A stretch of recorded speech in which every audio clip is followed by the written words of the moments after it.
Hello, and Christ is in our midst. Do you have some favorite teachers?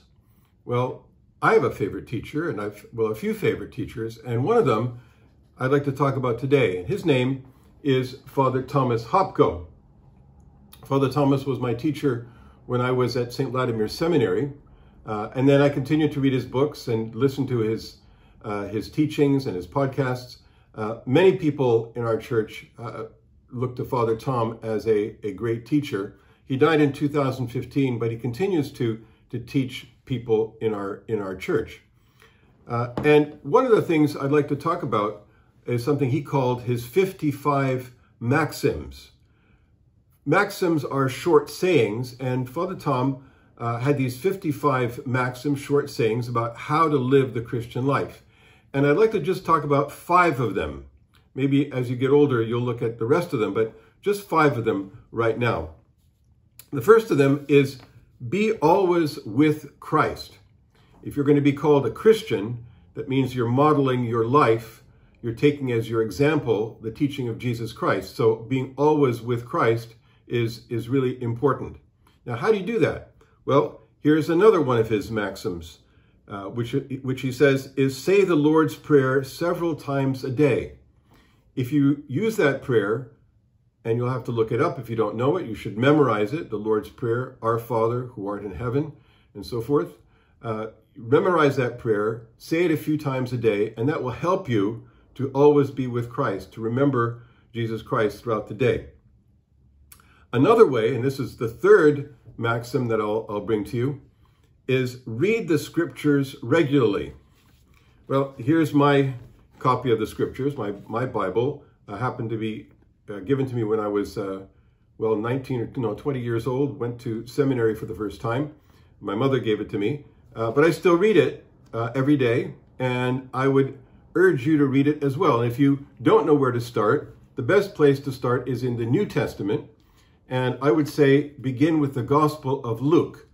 Begin with any of the Gospels, really, but perhaps Luke is one of the easiest places to begin, as many of the favorite stories that we hear about in church. So the Gospel of Luke, read the scriptures daily, just a little piece of it if you have to. And if you come to something that you don't understand, move on to something that you do understand, because there's lots and lots that is easy to understand in the Gospels, even if some parts are difficult.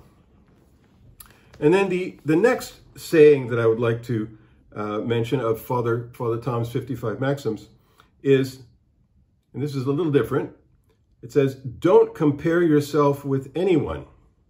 Don't compare yourself with anyone. What that means is that we have a tendency as human beings to look at other people. What do they have? How smart are they?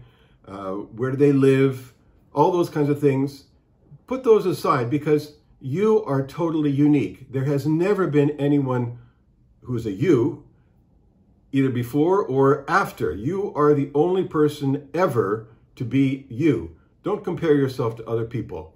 That's one of the important sayings, maxims of Father Thomas Hopko.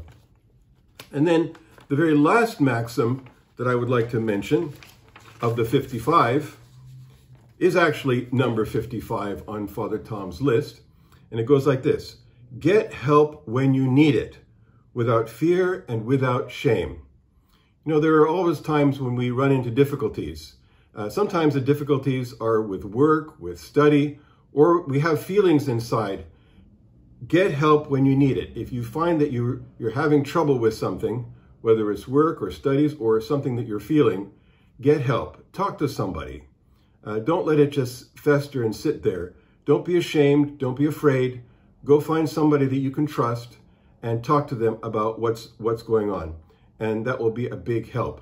So those 5 out of the 55 maxims: be always with Christ, say the Lord's Prayer several times a day, read the scriptures regularly, don't compare yourself with anyone, and finally, get help when you need it, without fear and without shame.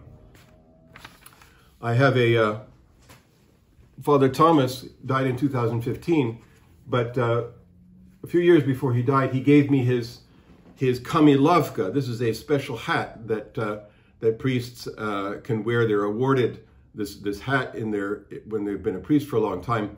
The hat is actually too small for me, but I always keep it in my icon corner as a reminder of Father Tom and his teachings. So through the prayers of Father Tom, may we all learn to live as better followers of Jesus Christ. Christ is in our midst.